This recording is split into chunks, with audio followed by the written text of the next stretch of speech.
Okey, hai, Assalamualaikum. Saya Hadi Nafi, cikgu tanaman anda. Kebelakangan ni, saya selalu dapat mesej daripada kawan-kawan dekat Facebook ataupun dekat WhatsApp. Diorang akan tanya, kenapa pokok saya bunga tak lekat, bunga gugur, lepas tu daun kuning, pokok bantut lah apa semua. Lepas tu bila saya tengok pokok diorang pun nampak macam pertumbuhannya tak berapa nak cantik. So saya tanyalah diorang bagi isi berapa, saya tanya kan. Lepas tu dia kata ikut jadual lah, bagi memang ikut tarikh umur dia tu memang isi dia memang sesuai sangat lah. Sebagai contoh, sebulan dia dah bagi isi dalam 2.6 ke 2.8 macam tu memang sangat sesuai lah. Tapi pokok dia masih terbantut. Bagi saya, menanam pokok ni dia macam matematik. Dia tak boleh terus jump kepada jawapan. Kita kena ada jalan kerja. Kita kena faham proses dia dulu baru kita boleh dapatkan jawapan kita sendiri. Anda kata kalau kita terus pada jawapan, kita tak ada markah dekat jawapan tu. Jalan kira tu yang ada markah. Anda kata kalau jalan kira kita ni betul, jawapan kita salah, kita boleh pusing. Kita boleh pusing kaedah lain, kaedah lain.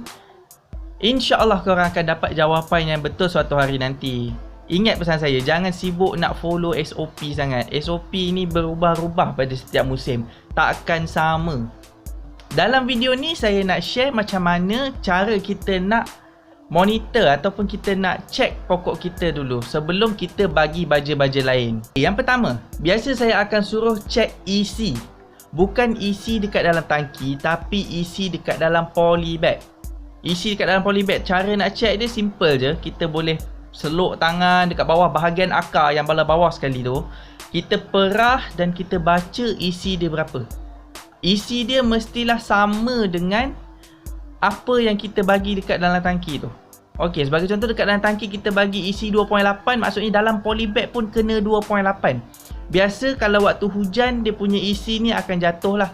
Sebab tu waktu hujan bunga kita susah nak lekat apa semua tu. Itu salah satu faktor dia lah.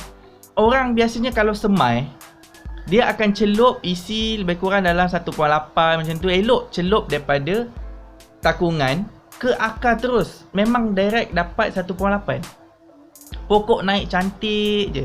Tapi bila dia start masuk dekat polybag, dia tak ambil kisah pun pasal isi dalam polybag. Dia sibuk ambil kisah dekat dalam tangki. So dekat situ dah ada masalah pertama. Jadinya korang kena check isi dekat dalam media ada berapa dulu. Kalau kata kita bagi 2.8, kena ada 2.8 lah dekat dalam media. Kalau kita kata bagi 3.0, kena ada 3.0 lah dalam media. Lebih sikit tak apa. At least lebih, maksimum biasa saya akan lebihkan at least 1 lah senggat dia. Saya bagi dalam 2.5, dekat dalam media ada 3.5. Itu je. So kat situ kita boleh jimat sikit baja kita lah. Biasa isi dalam media ni akan rendah bila kita terlalu kerap bagi air kosong. Sebagai contoh, pagi kita bagi air baja, lepas tu tengah hari kita bagi air kosong yang terlalu banyak, lepas tu petang kita bagi air baja balik. Biasanya kalau dah terlalu banyak kita bagi air kosong, isi dekat dalam media kita akan berkurangan lah. Ada kelebihan kita bagi air kosong tapi jangan berlebihan. Kelebihan dia kita boleh flush ataupun jangan bagi ada mendakan dekat dalam polybag. Lepas tu kelemahan dia jangan berlebihan lah. Kalau berlebihan dekat dalam polybag tu akan kekurangan baja. Cara saya bagi baja, waktu pagi saya akan bagi baja macam biasa. Tengah hari saya akan kurangkan isi baja tu. Yang ni saya belajar daripada kawan saya Syafiq daripada Cameron. Dia ajar saya pagi bagi isi baja yang diperlukan, kurangkan isi dia waktu tengah hari. Tak ada lah baja dekat dalam media kita terbasuh ataupun wash out habis. Kat situ kita boleh jimat. Okey, yang kedua pula. Yang kedua saya akan check pH. pH dekat dalam media. Biasa orang tak ambil kisah langsung pasal pH ni. pH ni salah satu elemen yang sangat penting bila kita tanam. Dua cara kita nak check pH. Mula-mula kita check yang dekat dalam baja kita dulu. Yang tu saya ada ajar dekat dalam video cara bancuh baja AB dengan betul. Korang boleh check video tu. Cara dia, kita pastikan pH air yang kita feed tu, yang kita bagi dekat pokok tu dalam 5.8 ke 6.2. Okey, kemudian kita check dekat dalam media pula. Dalam media pun mesti kena dalam 5.8 ke 6.2. Dekat situ magic number dia. Okey, saya terangkan sikit teori pasal pokok. Pokok dia memerlukan 16 essential element untuk dia hidup. 16 unsur-unsur penting untuk dia hidup.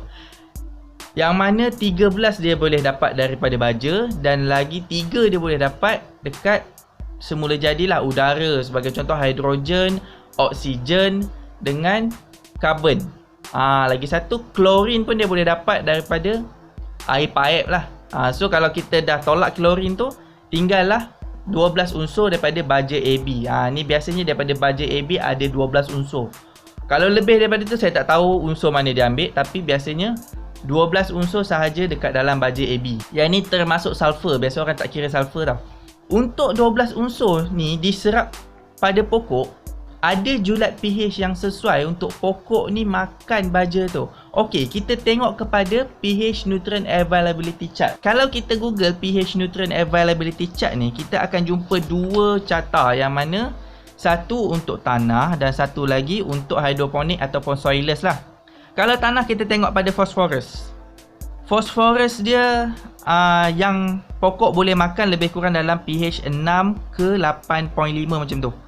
Okey, nampak yang tebal tu, dia punya garisan tu tebal tu, maksudnya pokok tu makan kat situ lah. Kalau dia makin menipis tu, pokok kurang available dengan unsur tersebut. Soilless ni, kita nampak phosphorus dia akan makan daripada 4 sampai ke 6.0. Berbalik kepada tanaman fertigasi pula. Tanaman fertigasi ni, kita akan tanam dekat dalam sabut.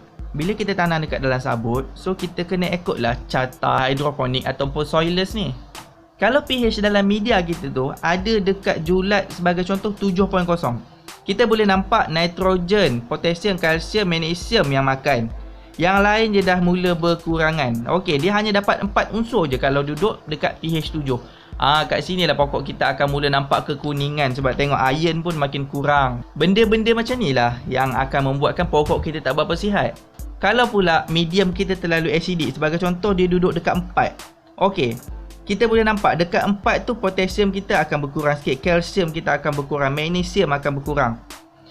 Kalsium kalau dia berkurang, putik kita boleh gugur ataupun buah kita start kena blossom and rot tu, yang hujung dia jadi macam buruk-buruk sikit tu kan.